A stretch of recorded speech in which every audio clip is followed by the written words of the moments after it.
Nako, mga kababayan, Auntie Claire, sabog na naman sa presscon. Sinabon na naman ni Eden Santos ng Net25. Kasi naman si BBM, sumugod sa Davao. Meron daw siyang regalo sa mga taga-Davaoenyo. Si BBM binato ng panis na itlog. Kasi nga po mga kababayan, si BBM inangkin ang project na legasiya ni PRRD. Akalain mong sinabi niya na ito raw ang kanyang tatak Marcos daw na naging legasiya ng kanyang pamamahala. Ngayon po mga kababayan, sinabon siya sinabon siya ni Eden Santos.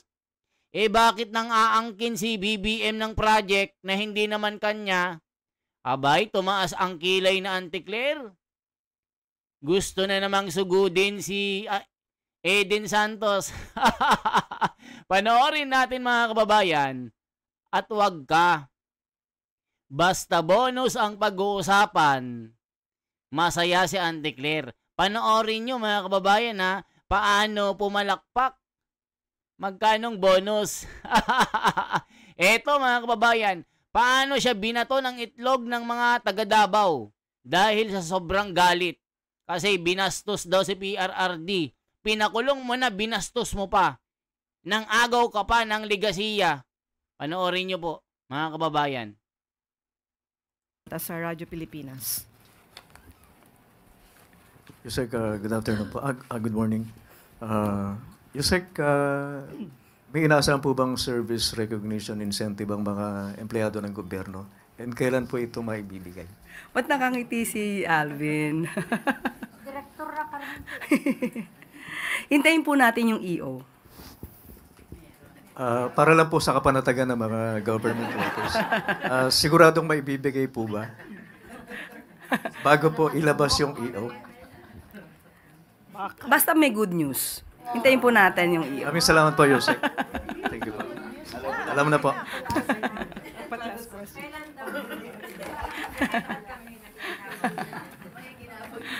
Sobrang kakapal ng mukha mga kababayan ano. Gusto pang magka-bonus pero napakalaki ng mga ninakaw nila. Isipin nyo mga kababayan, ang kakapal ng mukha nyo. Magpapabonus pa kayo. Kapal ng mukha. Auntie Claire, balato naman. Eto na si Eden Santos. Sunod na tanong mula kay Eden Santos, Net25. Yari. Good morning po, Yusek. Yusek, meron na po bang tugon ang kampo ni Vice President Sara Duterte dun po sa pahayag ng Pangulo na bukas siya sa dialogo sa Vice Presidente para sa pagkakaroon ng pagkakaisa sa bansa? Since ang Pangulo po ang nag-offer nito para maipakita yung kanyang sinseridad, yung kanyang pagiging seryoso, wala po ba siyang unang hakbang para mangyari po yung dialogo na ito? Pwedeng i-correct po natin. Wala po tayong sinabing nag-initiate. Ang Pangulo po, even before, ito po ay napag-usapan na sa isang podcast. Natatandaan niyo po ba yon nung tinanong ito ni Katuning? Ang Pangulo ay open sa lahat ng gustong makipag-dialogo. Gusto ni Auntie Claire na palabasin si BP Sara yung unang magsasabi, BBM, makikipagbati na ako. Sige na, para sa kapakanan ng bayan. Auntie Claire, walang ganon. Pagkatapos na ipakulong si Tatay Digong, si Sara ang unang pupunta kay BBM, kakatok sa bahay. O BBM, bati na tayo. Salamat, pinakulong mo si Tatay Digong. Walang ganon. Isip-isip, Auntie Claire. Baba din ang utak mo. Sabi ni Jason Abalos ng Taranta Tanay. O yan, nababash ka tuloy. Kahit sino na may concern at maaaring mapag-usapan, hindi lamang ang Vice Presidente, sa lahat, open ang Pangulo sa anumang discussion para po, for the unity sake, yun po yung ibig sabihin natin. So, kung meron po pagpapahatid na mensahe ang Vice Presidente, Siguro po si spokesperson na lamang po niya ito dapat na itanong. Another topic lang po, reaksyon ng palasyo doon sa sinasabing parang credit grabber po ang Pangulo, doon po sa Bukana bridge na inopen po, na sinasabi po niyang naaprubahan ng mga 2022 at 2018 pa daw po yon under the previous administration. Sino po ang bumabati ko? Sino po ang nagsabing credit grabber? Parang wala po tayong nadinig na ganun. Wala po tayong wala akong konteksto. So, kung hindi natin alam kung sino nagsabi at ito ay sa tabi-tabi lamang, hindi na po natin. Auntie Claire ang nagsabi, ang masang Pilipino. Yang tulay na yan na Bukana Bridge, yan ay pinasimulan pa ng 2018. Saan ka nakakita ng presidente? Unang taon, magtatayo agad ng project? Sige nga, Auntie Claire, isip-isip. Kaya sabog ka lagi eh. Di ba mga kababayan? Saan ka nakakita? Pagka panalo, may project agad. Auntie Claire, pagkaupo ni BBM, may project agad. 2018 pa yan sinimulan. Diyos ko Lord, mga kababayan, anong klase ito? O, tignan nyo po ito. Tignan nyo po ito, mga kababayan. Tignan nyo po itong video na ito. Pakita ko lang sa inyo.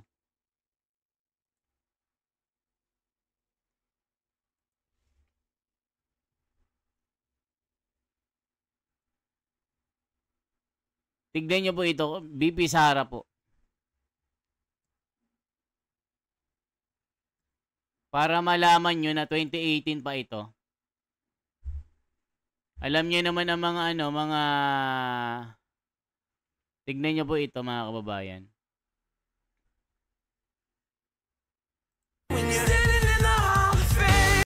Ito po. Ito ay nagsimula, na-approve ito noong July ng 2022. Nagsimula ito ng 2023. Early 2023. Late 2023. I'm sorry, late 2023 kasi mga approval. At ngayon ay tapos na. Kaya't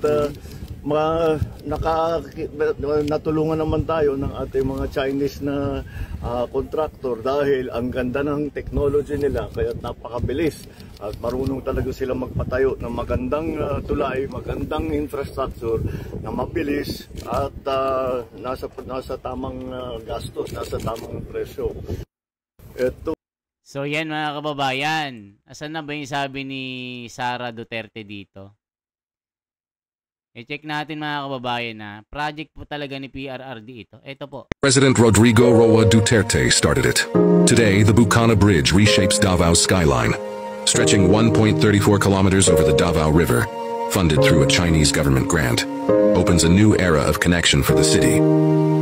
O yan, nakikita nyo po mga kababayan. Sinimulan po yan ni PRRD pero gusto nilang palabasin legasiya ni BBM. Kahit nga puno ng talong walang naipatayo ito. Ang kanyang legasiya itong flood control. Natin to dapat pansinin pa muna. Dahil alam naman po natin, sa ngayon po ang Pangulo, doon po sa Bukana bridge na inopen po, na sinasabi po niyang naaprubahan ng mga 2022 at 2018 pa daw po yon under the previous administration. Sino po ang bumabati ko? Sino po ang nagsabing credit grabber? Parang wala po tayong nadinig na ganun. Wala po tayong wala akong konteksto. So, kung hindi natin alam kung sino nagsabi at ito ay sa tabi-tabi lamang, hindi na po natin to dapat pansinin pa muna. Dahil alam naman po natin, sa ngayon po, ang sinabi po na Bukana Bridge ay natapos po sa panahon ni Pangulong Marcos Jr. Sunod na tanong mula kay Gilbert Perdes, DWIZ. Good morning po, Yusek. Tinanggihan. Ang lupit ni Auntie Claire, hindi niya masabi na project ni PRRD. Diyos ko po, Auntie Claire. Ang galing mo. I-check natin mga kababayan na BP Sara, Bukana Bridge. Check natin yung statement ni BP Sara dito. Ito, mga kababayan ko. Panoorin niyo po ito. We are happy to announce that the goodwill gesture of the People's Republic of China for committing to donate the 1.5 billion Saglit peso mga kababayan, ha? construction of the 18.2-kilometer coastal road is ongoing under a multi-year funding scheme. We are happy to announce that the goodwill gesture of the people construction of the 18.2-kilometer coastal road is ongoing under a multi-year funding scheme. We are happy to announce that the goodwill gesture of the People's Republic of China for committing to donate the 1.5 billion peso construction of the bridge. So there is another bridge coming.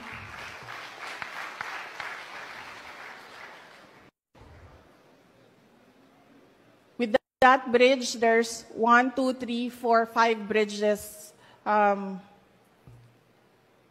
Mulabang sa Davao River. So there will be 5 bridges, 1 bridge more. Construction. O yan po, nakita nyo po mga kababayan, paano pasinungalingan ni Auntie Claire. Auntie Claire, magbasa-basa ka kasi. Saan ka nakakita ng pagkaupo may project agad?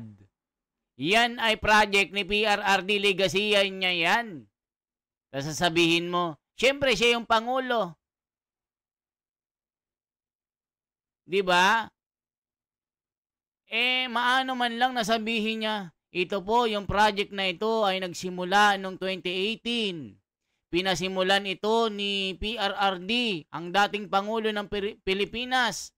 Ito ay funded ng China at ito ay regalo po sa Pilipinas.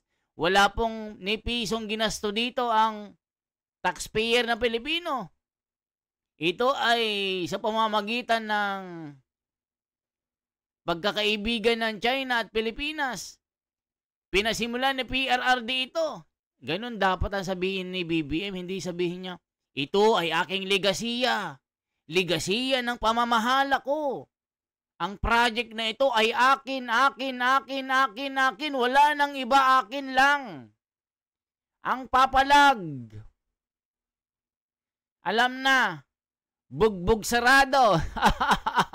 Mga kababayan na mabibisit kayo Ni-poste ng Meralco, walang naipatayo Po ni Congressman Pulong Duterte yung imbitasyon po ng Independent Commission for Infrastructure ukol po sa investigasyon doon po sa flood control project sa Davao.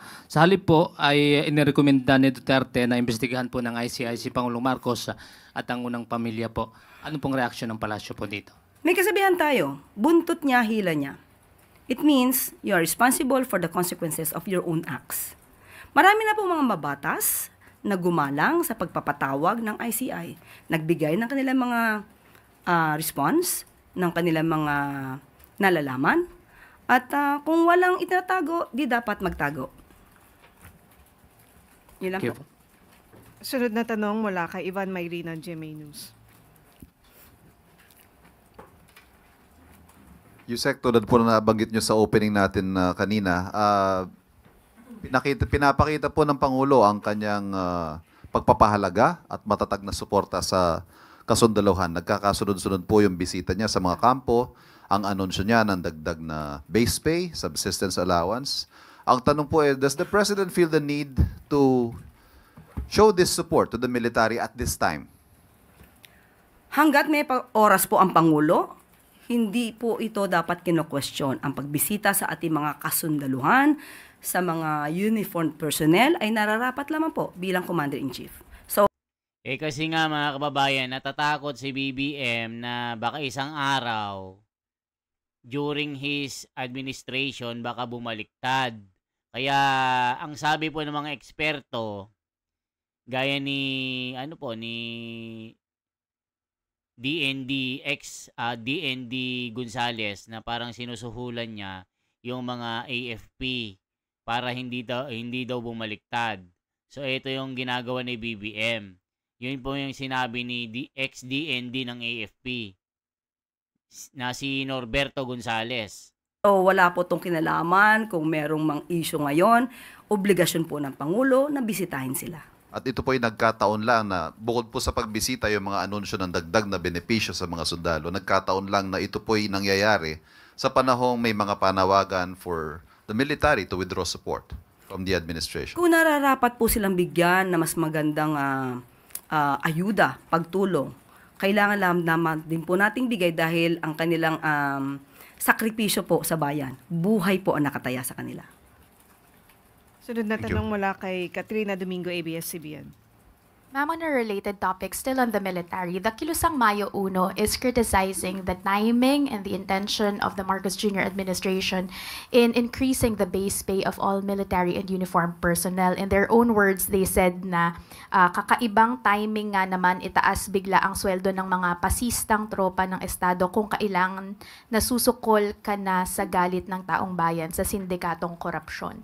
How does the palace explain to the public kung bakit po nag-implement ng base pay hike when talks of a possible military reset or ouster are rife in public? Ang pagkilala po sa mga kasundaluhan natin, hindi po ito nababatay kung ano po ang nangyayaring ingay ngayon. Mga political noise. Karapatan po nila at dapat lamang pong kilalanin ang kanilang pagiging bayani ng ating bayan. So sa mga ganyan mga usapin, mga negatibo na ibinibigay at pinupukol sa Pangulo, hindi po ito magpapatigil sa Pangulo para bigyan ng tulong ang ating mga kasunduluhan. Ma'am, the same group is also questioning bakit daw po mayroon ng daily subsistence increase for the military personnel. Merong increase sa base pay, pero yung mga ordinaryong manggagawa who underwent a process of a legislative wage hike, hindi pa rin daw po nag-grant yung hinihingi nilang 200 peso a regional wage increase. Hindi po yun sakop ng Pangulo. Sa Pangulo po, sa DOLE po, nakikita po natin, meron pong pagtaas ng mga sweldo sa mga regions at hindi po nila makakaila. Hindi po pinapahinto ng Pangulo ang pagtataas ng sweldo na within his power. Pero yung pagtaas po, binabanggit nila na halagang 200 at yan po ay nasa kamay na po ng Kongreso. Just a follow-up question. The DOLE is under the executive branch and therefore under the President. Why can't the President push for the wage hike of ordinary Filipino workers? Meron po tayo sa tripartite board. Meron po increase. Ayan, sabi kasi na Auntie Claire, hindi yan sakop ni Pangulo. Bobo ka ba? Ang Pangulo, nasa kanya lahat yung power. Ang inuuna niya yung AFP para suhulan, bigyan ng panibagong ayuda. Auntie Claire naman, ginagawa mong bobo mga tao. Tignan mo yung reporter na suplak ka tuloy. Tignan nyo yung tsura mga kababayan. Gustong manapak. Kita nyo yung tsura. Parang gustong kurutin at lamukutin ang mukha ng reporter. Tignan nyo yung tsura mga kababayan. Gigil na gigil sa reporter. Paano mo masasabi, Ma'am Claire? Walang power ang Pangulo. Nasa kanya lahat ng power. Ba't yung ordinaryong Pilipino hindi taasan ng sahod 200 lang? Ba't inuuna ang mga AFP? Kasi nga sinusuhulan. Kita nyo mga kababayan? Saan ka nakakita ng ganito? Auntie Claire, mag-aaral ka nga muna. Parang hindi ka abogado. Sabi ni Nida Blanca ng San Fernando, Mekeni. Murit-murit, Auntie Claire. Auntie Claire, itsura mo po lang. Gusto mo nang lamutakin yung mukha ng reporter? Hindi po ito makakaila. Yung sinasabi po nilang wage hike ng 200 pesos, ito po ay saklaw ng Kongreso. So hindi naman po nakikialam ang Pangulo sa trabaho ng Kongreso. Sunod na tanong mula kay Bea Cupin Rappler. Hi, ma'am. Good morning. A Rappler investigation based on SEC documents and data from government websites found that Justice Undersecretary Jojo Cadiz has ties to a major construction company that was only incorporated po in 2023 through Yusek Cadiz's son, who was 19 at the time, 21 na siya ngayon, I believe, JSJ Builders Incorporation. The investigation found won more than 200 million in projects in Ilocos Norte since its incorporation 2 years ago. Yusek Cadiz has also been accused by former legislator Zaldico of supposedly acting as a bagman for the president. First question, ma'am, is the president aware of his former aide's ties to this contractor, or has he since been made aware, given po the prohibitions under the Constitution? As of the moment, we have not talked about that. But if there's a need for investigation on that issue, so let the investigation be done. And on that note, ma'am, does he still enjoy the president's trust, and will he remain in the DOJ despite, again, these links and the claims that have been made against him? Sa ating pagkakaalam, siya po ay nag-submit na ng kanyang resignation. Sa ating pagkakaalam, bibigyan ko lang po ng update. Has it been accepted? No. Bibigyan ko po kayo ng update. Sunod na tanong mula kay Ann Soberano, Bombo Radyo. Yusek, good morning. Reaction lang po ni Presidente. Kasi kahapon po si Majority Leader Sandro Marcos humarap po sa ICI. Ano po ang naging tugon dito ng Pangulo? Since sinabi din po ni dating DPW Secretary Babe Singson na tila po nabigla si Majority Leader Sandro Marcos sa mga itinanong sa kanya. Unang-una, bilang magulang, makikita natin kung paano ba pinalaki ng mga magulang ang isang anak. Disente, hindi takot, matapang na humarap sa investigasyon, hindi nagtago, nagboluntaryo pa, kinilala ang ICI, hindi tulad ng iba. So, doon pa lang po, bilang magulang, ay proud sila sa kanilang anak. At nagulat, siguro, hindi natin alam, hindi po ako privy sa naganap na hearing. So, hindi natin alam kung ano ang kinagulat. Nagulat ba siya sa bagong facts? Nagulat ba siya sa bagong data na malamang ay hindi niya alam? So, I cannot speculate on that. Thank you, ma'am. Ivan Mayrina, Jamisa. One quick question, follow-up question on Yusek Cadiz. Can the Palace confirm na si Yusek Cadiz po ay associate ng Pangulo or aide niya at some point? Wala po ako mako-confirm sa ngayon. Thank you. Ang tanong mula kay Eugene Fernandez, IBC. Yusek, with the recent report of PSA regarding the inflation, it went down to 1.5 from 1.7 last month. Are we does the Palace satisfied with this decrease with regards to the inflation rate po? Maganda ang ipinapakita na pagbaba ng inflation rate. Dahil nga sabi natin, hindi maiiwasan because of the political noise na talaga naman maaapektuhan ang ating ekonomiya. At kapag ka naman po ito'y natapos na at naipakita naman ng Pangulo kung ano ang reason kung bakit kailangan magkaroon ng pag-iimbestiga at tingin natin mas lalong magtitiwala ang taong bayan sa Pangulo. Sabi nga natin, may mga pagkakataon hindi siguro popular ang iyong desisyon dahil makakaapekto mismo ito sa iyong administrasyon. Pero anong pipiliin mo? Popular na desisyon o right decision? So sa Pangulo, ito yung tinatawag nating right decision. Kahit ano pang mangyari, maapektuhan man pansamantala ang ating ekonomiya, ang taong bayan, basta dapat maituwid ang tama. Yusek, just a quick follow-up. I would like to also ask the reaction of the Palace since browsing through the comments dun sa recent post ng PSA regarding the inflation rate, parang hindi naniniwala yung maraming tao regarding the decrease of the inflation rate. May reaction po ba tayo regarding that? Maraming mga tao malamang na hindi maniniwala dahil hindi naman sila ganun ka-aware kung paano tumatakbo ang ekonomiya. Maraming Alam niyo mga kababayan, itong sinasabi ni Auntie Claire, make up ito. Gusto niyang buduli ng mga Pilipino na bumababa ang inflasyon, yung pagtaas ng mga produkto. Tignan niyo ang dolyar. Magkano ang dolyar ngayon mga kababayan? Magkano ang piso kontra dolyar? Si Auntie Claire, nambubudol ito Piso versus dollar.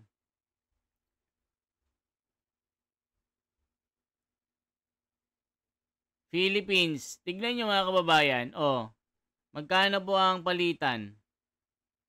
Magkano ang palitan ngayon? $1 to peso. Yan, mga kababayan. 58.99. Saan ka nakakita ng ganyan? 58.99 ang dollar kontra piso. Sasabihin mo nag-decrease. Diyos ko Lord, mga kababayan, ang bobola na nang bubudol na naman ito. Hindi talaga ordinaryong tao, simpleng tao na minsan ang ganito mga masyadong technical ay talaga namang hindi maiintindihan. Wow! Pero saan pa po ba tayo Masyado daw maniniwala? technical. Hindi po ba sa record? Isipin nyo mga kababayan, sinisi pa yung mga Pilipino na hindi daw makaintindi. Masyado daw technical. Diyos ko Lord, mga kababayan, pambubudol na naman ang ginagawa mo. Ano yon? Tumaas ang ekonomiya. Ang inflation nag-decrease. Diyos ko Lord, mga kababayan, huwag kayong maniniwala dito. Puro pang bubudol ito. Words. Isa pang tanong mula kay Katrina Domingo, ABS-CBN. Ma'am, going back to Jojo Pasko ba to? Pang Christmas gift na ba to? Merry Christmas, Undersecretary. just on Jojo Cadiz, when did he exactly resign? Hindi ko, ngayon, natanong ko lang po yan sa DOJ, hindi ko po natanong kung ano yung exact date. Okay. So yan mga kababayan.